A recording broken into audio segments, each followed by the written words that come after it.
Hello everyone, welcome back to the channel banking professionals make it possible. उम्मीद करती हूँ आपकी तैयारी अच्छी चल रही होगी, आपका हेल्थ भी अच्छा होगा।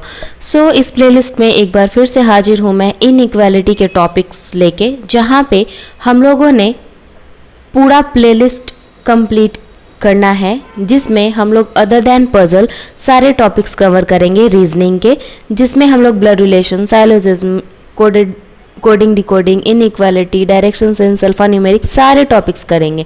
तो अभी तक हमने किया क्या है? अभी तक हमने ब्लड रिलेशन कर लिया है, अल्फा न्यूमेरिक कर लिया है और हमने कर लिया है डायरेक्शन सेंस। ठीक है, तो आज का क्लास है इनइक्वालिटी के लिए। अगर आपने इन तीनों क्लासेस को नहीं देखा है तो चैनल पे जाइए, प्लेलिस्ट में आपको मिल जाएगा, वीडियो सेक्शन में भी मिलेगा और प्लेलिस्ट में भी ये आपको मिल जाएगा। तो चलिए शुरुआत करते हैं आज के क्लास की। मैंने जैसे शुरुआत में कहा था कि जो टॉपिक कवर होते जाएंगे उसे मैं हाईलाइट करते जाऊंगी, तो ये तो ऑलमोस्ट मैंने आपको करवा दिया है, एक सीरीज़ ही इसका पूरा करवाया है, जिसमें मुझे लगता है कि 50 क्वेश्चन से ज़्यादा ही होंगे प्रैक्टिस के। तो आपने अगर उसे नहीं देखा है तो प्लीज़ जाके देखिए, ताकि आपको 2 से 3 मिनट के अंदर पजल कैसे बनाते हैं वो तरीका आपको समझ में आ जाएगा। हाँ, एक और बात, अगर आपने छोड़ दिया है प्रैक्टिस तो आप इसको ग्रांटेड मत लीजिए कि होगा ही, practice makes a man perfect, तो प्रैक्टिस आपको जारी रखना होगा। चलिए बढ़ते हैं आज के टॉपिक की तरफ। इनइक्वालिटी है क्या? ठीक है, आपको यहाँ पे सारा स्टेटमेंट दिया जाएगा कुछ इस तरीके से। इसमें इक्वालिटी हमें नहीं दिख रही है, सब कुछ तीतर बीतर है, इधर का उधर रखा हुआ है। हमें ढूंढना है कि सही मायने में एक सीक्वेंस में अगर इसे एडजस्ट करें तो क्या स्टेटमेंट के अकॉर्डिंग हमारा कंक्लूजन जो है वो सेटिस्फाई होगा। ठीक है, तो इसमें भी आपको ऑप्शन दिया जाता है कि only conclusion 1 satisfy, only 2 satisfy, both satisfy, neither none of them satisfy. ठीक है, नीदर 1 और नॉट 2, या फिर नन ऑफ दिस, इस तरीके से आपको ऑप्शन दिया जाता है। ठीक है, तो इसका एक श्योर शॉर्ट फॉर्मूला है कि आप क्या कीजिए, हर एक को जितने भी अल्फ़ाबेट के बीच या फिर कोई भी डिजिट के बीच कोई रिलेशन है तो उसको आप ग्रेटर देन इस तरीके से आप उसको अरेंज कर लीजिए। ठीक है, मैं करके इसको बताती हूँ। देखिए, कुछ ऐसे क्वेश्चन होते हैं जिसमें कि आपको ये फॉर्मूला लगाने की ज़रूरत ही नहीं है, आप देखेंगे और सवाल बन जाएगा। अब देखते ही सवाल बन जाए उसके लिए तो आपको थोड़ी सी मेहनत करनी पड़ेगी। चलिए देखते ही सवाल बनने वाले आपको सवाल दिखाती हूँ। ये सवाल जो है इसमें आपको पेपर में कुछ नहीं लिखना है, कुछ भी नहीं लिखना है। वो कैसे? देखिए, यहाँ पे दिया हुआ है एक साइड में ये देखिए, ये सिंबल जो है वो greater than equal to, greater than equal to. अब यहाँ से जो है वो सिंबल का डायरेक्शन जो है चेंज हुआ है। ठीक है, इसका मतलब कि इन दोनों का रिलेशन जो है, एक रिलेशन यहाँ से यहाँ तक का बनेगा और एक रिलेशन यहाँ से यहाँ तक का बनेगा। अब अगर क्वेश्चन पूछा है D is greater than F, D जो है वो F से बड़ा है, तो क्या D F से बड़ा है, ये कंडीशन हमें चेक करना पड़ेगा। तो D का रिलेशन देखिए, D बड़ा है, डेफिनेटली D बड़ा है, यहाँ पे हमें दिख रहा है। लेकिन अगर बीच में ये वाला सिंबल कहीं आ जाता तो ये जो कंक्लूजन है ये गलत हो जाता। लेकिन हम देख रहे हैं कि सारा जो डायरेक्शन है, इसका जो सिंबल है वो सारा का सारा D की तरफ ही खुल रहा है, मतलब D बड़ा तो है, यहाँ से तो क्लियर है कि D बड़ा है। लेकिन अगर यही symbol greater than equal to हो जाता तो इधर और का केस लग जाता, या तो D F से बड़ा होता या तो बराबर होता।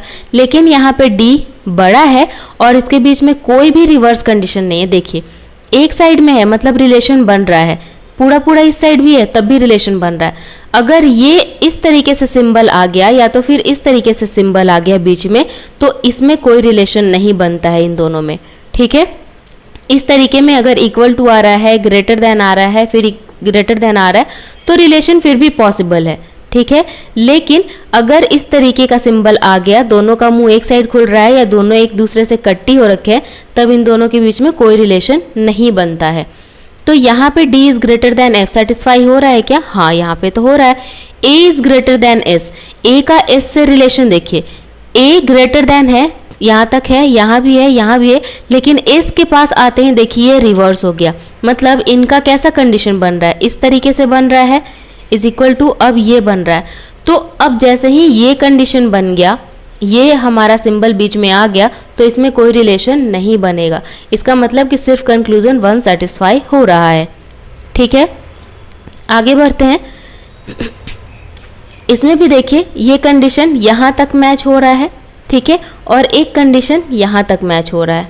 ठीक है, O is equal to U, O जो है U से बड़ा है, तो यहाँ देखिए O U से बड़ा होने का कंडीशन दिख रहा है क्या हमें? नहीं, यहाँ तो U जो है वो O से बड़ा होगा। ठीक है, U जो है O से बड़ा होगा, मतलब ये सेटिस्फाई हो गया। U is equal to O, तो यहाँ पे देखते हैं कि सब में ग्रेटर देन इक्वल टू और इक्वल टू का सिंबल बन रहा है, मतलब कि या तो ये बड़ा है या तो ये बराबर है। तो यहाँ पे इधर 1 और 2 का सॉल्यूशन आपको मिल जाएगा। ठीक है, हमें कुछ नहीं करना, सिर्फ और सिर्फ देखना है। करना कहाँ पड़ेगा? ये जो कॉमा यहाँ पे दिख रहा है ना, ये कॉमा है। कॉमा दे दे कि अगर 2-3 प्लॉट बन जाए तब हमें वहाँ पे थोड़ा सा पेन चलाने की ज़रूरत पड़ती है, बट उसमें भी बहुत बार नहीं पड़ती है पेन चलाने की ज़रूरत, वो भी आपको बता देती हूँ। L is greater than equal to Y, Y is greater than equal to A, R is greater than A। अब देखिए कि A जो है, A का रिलेशन जो है S is greater than Q, Q is equal to A, A is greater than I। अब A और I के बीच में रिलेशन है। अब यहाँ देखिए कि A सबसे बड़ा है, तो यहाँ हमें A के पास सिर्फ और सिर्फ एक कंडीशन लगाना पड़ेगा, तो A is greater than equal to I हो जाएगा। ठीक है, और R is greater than A है, और फिर R is greater than A है, और A is greater than equal to I है। सिर्फ इतना ही हमें लिखना पड़ेगा पेपर पे, बाकी सारा कंक्लूजन हमें दिख रहा है direct. S is greater than Y, S जो है वो Y से बड़ा है, क्या है देखते हैं। S A से तो बड़ा है और A Y जो है वो भी A से बड़ा है, तो अब ये बड़ा होगा या छोटा होगा ये तो हमें क्लियर नहीं है, ध्यान से समझिएगा। L is greater than equal to Y is greater than A, ठीक है। R is greater than A is equal greater than equal to I, A is equal to Q, S is greater than Q is equal to A is greater than equal to I। ठीक है, इतना बनेगा हमारे पास पूरा condition. अब S is greater than Y, S और Y का कोई रिलेशन नहीं बनेगा, क्यों? क्योंकि A के पहले Y है और A के पहले S भी है, मतलब इन दोनों में कोई रिलेशन हमें नहीं देखने को मिल रहा, मतलब ये सेटिस्फाई नहीं होगा। R is greater than Q, R का Q से कोई कनेक्शन बन रहा है? हाँ, बन तो रहा है। कैसे? देखिए, S is greater than Q है, Q इज ग्रेटर देन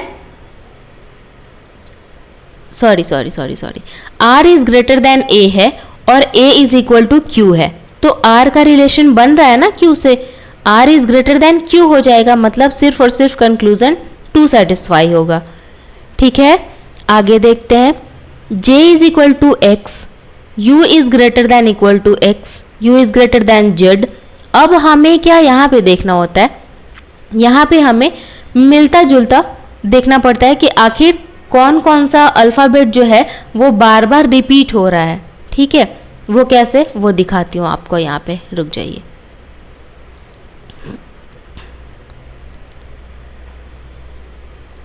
देखिए यहाँ पे Z, U, X और J।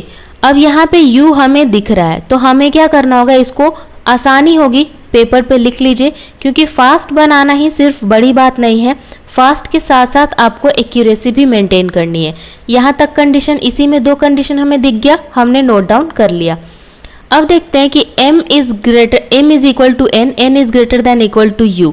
अब यहाँ पे M is equal to N, N is greater than equal to U कर लिया हमने। यहाँ भी M is equal to N, N is greater than equal to U बन गया। अब U is equal to P बना है, ठीक है, तो यहाँ पे हम लोग यहीं पे P लिख सकते हैं, U is equal to P लिख सकते हैं। ठीक है, अब यहाँ है N is greater than equal to T, तो N is greater than equal to T हो गया और N is greater than O is equal to L हो गया। N is greater than equal to T हो गया और N is greater than O is equal to T हो गया। यहाँ तक हमने पूरा कंडीशन एक बार में नोट डाउन कर लिया। अब देखते हैं कि N is greater than J satisfy होगा क्या। देखिए यहाँ पे इस कंडीशन में आपको दिख रहा है n is greater than equal to u, n is greater than j। तो यहाँ पे ग्रेटर देन j है या इक्वल टू j है, ये ध्यान से समझने वाली बात है। अब n is greater than equal to u अगर है और u is equal to p है एंड p का कनेक्शन क्या है x के साथ, u is greater than equal to x था और u is equal to p है, तो ये कंडीशन तो नहीं होगा। यहाँ पे n is greater than equal to j हो सकता है, या फिर इस तरीके से लिख लीजिए कि n is greater than equal to j, तो ये कंडीशन होगा। तो n सिर्फ बड़ा नहीं है, या तो बड़ा है या तो बराबर है, मतलब ये कंक्लूजन 1 फॉलो नहीं होगा। o is greater than u है क्या पॉसिबल? अब देखते हैं o और u का कनेक्शन है क्या। o is greater than u नहीं बनेगा, कैसे? देखिए o और t तक तो कनेक्शन बन रहा है लेकिन u के साथ नहीं बन रहा है। o के पहले m is equal to n is greater than equal to, इस तरीके से बन रहा है, लेकिन o और u का कोई भी डायरेक्ट कनेक्शन नहीं बन रहा है, तो मतलब ये भी कंक्लूजन जो है हमारा फॉलो नहीं होगा। देखिए एक बार ध्यान से समझ लीजिए, n is greater than o is equal to l, ठीक है। अब n का कनेक्शन u के साथ है तो m is equal to n कर लेंगे हम लोग, यहाँ भी है। अब n is greater than equal to u है, अब u और o का कोई कनेक्शन नहीं बन रहा, मतलब ये भी कंक्लूजन फॉलो नहीं होगा, ठीक है। उम्मीद करती हूँ यहाँ तक समझ में आया होगा। अब आगे देखते हैं sorry, n is greater than u is equal greater than equal to m is equal to b। अब देखिए कि यहाँ तक तो कंक्लूजन हमारा, यहाँ तक तो साफ साफ स्टेटमेंट हमें दिख रहा है। अब देखते हैं कि d is equal greater than equal to r, ये बन रहा है और एक ये बन रहा है, 3 स्टेटमेंट हमारा बन रहा है। कंक्लूजन देखते हैं, e is greater than m, e जो है वो m से बड़ा है, पॉसिबल है क्या?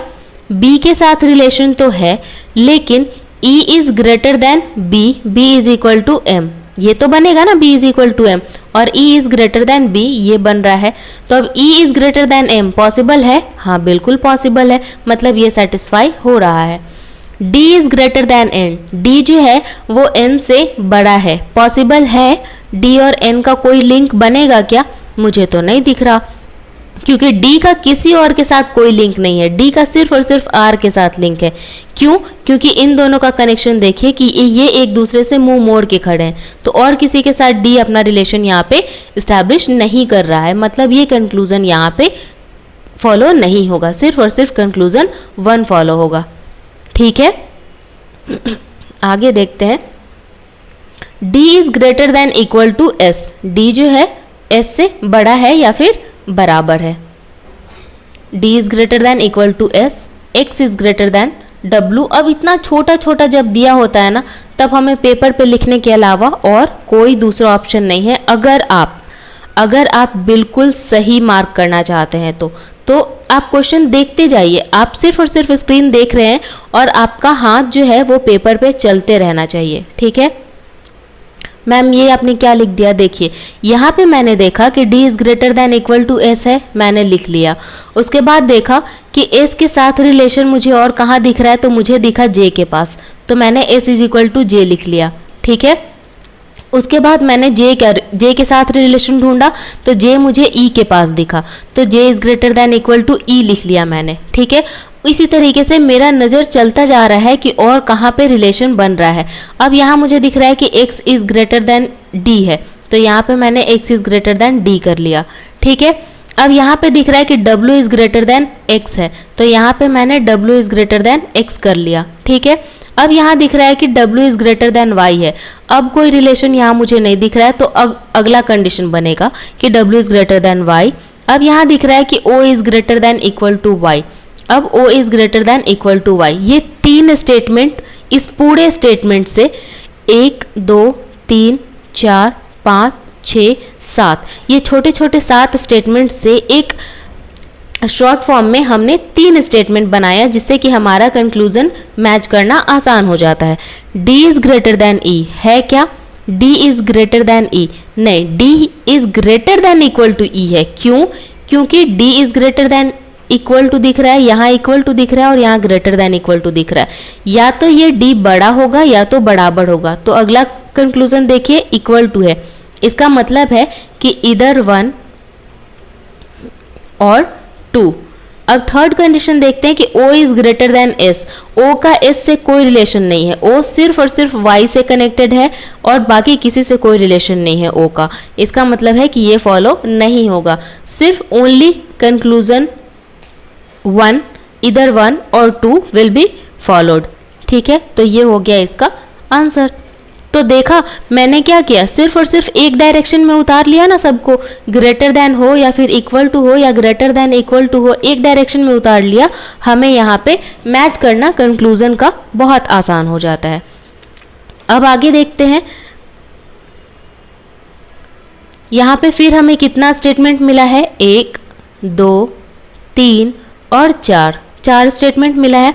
अब हम लोग देखते हैं M is greater than A is greater than R के साथ और कोई रिलेशन दिख रहा है? हाँ दिख रहा है, मतलब हमें लिखना पड़ेगा M is greater than A is greater than R is equal to G। अब यहाँ पे एक और दिख रहा है कि S is greater than R is equal to G। अब यहाँ दिख रहा है थर्ड में मुझे क्या दिख रहा है कि R is greater than equal to F। तो जब R G के बराबर है तो G भी greater than equal to F होगा, है ना। C is greater than equal to R और R is greater than equal to F और R is equal to G है, तो वो भी हमें लिखना पड़ेगा। ठीक है, अब Q is equal to C है, तो C के पहले हमने Q लिख लिया, Q is equal to C and C is greater than J। हो गया हमारा कंक्लूजन यहाँ पे निकालने के लिए पूरा स्टेटमेंट तैयार। अब देखते हैं कि T is greater then S है क्या। T का S के साथ कोई रिलेशन है? मैंने कुछ और ही लिख दिया है यहाँ पे, इसे हम लोग काट देते हैं। ये किसी और क्वेश्चन का मैंने यहाँ पे डाल दिया। यहाँ पे हम लोग चेक कर लेते हैं, पूछा गया हो अगर कि Q is greater than J, possible है। M is greater than F और S is greater than J। ये 3 कंक्लूजन मैंने आपको दिया कि ये बताइए सेटिस्फाई हो रहा है या नहीं हो रहा है। तो Q is greater than J अगर हमें देखना हो तो यहाँ पे देखिए कि Q is equal to C है और C is greater than J है। ठीक है, इसका मतलब कि Q is greater than J satisfy होगा। M is greater than F है क्या, तो M और F इस स्टेटमेंट में हमें दिख रहा है, तो M इज ग्रेटर देन, यहाँ पे तो ग्रेटर देन है और बाकी सारा सिंबल देखिए M की तरफ ही खुल रहा है, मतलब M is greater than F, ये भी पॉसिबल है। अब पूछा गया है कि S is greater than J, तो S का J से कोई लिंक है क्या? मुझे तो नहीं दिख रहा। J का मुझे सिर्फ और सिर्फ Q और C के साथ लिंक दिख रहा है, बाकी किसी के साथ नहीं दिख रहा। इसका मतलब कि ये सेटिस्फाई नहीं होगा, S जो है वो J के साथ कोई कनेक्शन नहीं बना रहा। तो ये कंक्लूजन 1 और कंक्लूजन 2 सेटिस्फाई होगा, कंक्लूजन 3 सेटिस्फाई नहीं होगा। तो इन शॉर्ट अगर कहा जाए तो इन शॉर्ट आपको सिर्फ और सिर्फ इतना ही पता होना चाहिए कि आपको कोई भी इनइक्वालिटी का सवाल बना रहे हैं, एक डायरेक्शन में आपको देख के चलना है, उसको अरेंज कर लीजिए एक डायरेक्शन में। अगर डायरेक्शन वो दोनों चेंज करते हैं तो कोई रिलेशन नहीं बनेगा। यहाँ पे भी होगा नो रिलेशन और यहाँ पे भी होगा नो रिलेशन। ठीक है, अगर कंडीशन इस तरीके से बन रहा है, ठीक है, तो आगे अगर ग्रेटर देन है तो एकदम यहाँ वाला जो अल्फ़ाबेट है या फिर जो भी डिजिट है और यहाँ वाले के बीच का कनेक्शन हमेशा ग्रेटर देन होगा, क्योंकि बीच में इक्वल टू जो है वो बस यही दोनों को जोड़ पाएगा, बाकी सबके साथ वो ग्रेटर देन हो जाएगा। लेकिन अगर कंडीशन इस तरीके से बन रहा है, ठीक है, तो ये ग्रेटर देन इक्वल टू सब एक दूसरे के साथ इसी तरीके से रिलेशन बनाएंगे ग्रेटर देन इक्वल टू का। ठीक यही रिवर्स केस में भी होगा, अगर इस तरीके से बन रहा है तो ये भी ग्रेटर देन इक्वल टू या फिर लेस देन इक्वल टू का सिंबल बनाएगा, या तो फिर पूरा का पूरा इस साइड के खुल रहा है, मतलब ये सारा का सारा लेस देन का आपको कंक्लूजन देगा। उम्मीद करती हूँ समझ में आ गया होगा। अगर सेशन अच्छा लगा हो तो लाइक ज़रूर कर दीजिएगा, दोस्तों के साथ शेयर भी कीजिए। कोई डाउट रह गया है तो डेफिनेटली कमेंट सेक्शन खुला है, आप वहाँ पे पूछ सकते हैं, 124 घंटे के अंदर आपको रिप्लाई मिल जाता है।